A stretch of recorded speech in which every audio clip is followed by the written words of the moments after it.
केसरी दरवाज़ा और गुमटी का शुमार फैसलाबाद की पुरानी इमारत में होता है। ये 1897 में इसकी तामीर व तकमील हुई और ये गेट मलका विक्टोरिया कैसरा हिंद की याद में तामीर किया गया था।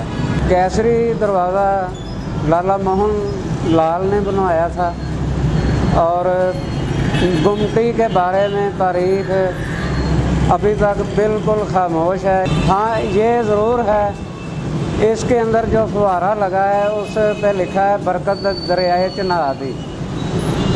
और एक रवायत के मुताबिक यहाँ से किसी ज़माने में दरियाए चिनाब बहता था, लेकिन वक्त के साथ साथ वो यहाँ से बिल्कुल ख़त्म हो गया।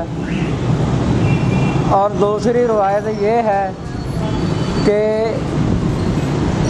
यहाँ सब्ज़ मंडी में लोग अक्सर गिनती जब गिनते थे ना, तो वो सबसे पहले ना एक की जगह बरकत कहते थे, मसलन बरकत 2, 3, 4, 5 वगैरह।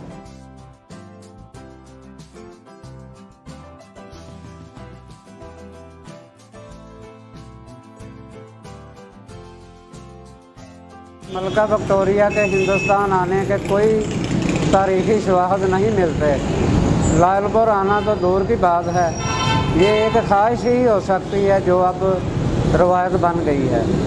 हकीकत ये है कि ये दोनों इमारतें मलका विक्टोरिया की ताजपोशी के 60 साल पूरे होने की यादगार के तौर पर बनाई गई।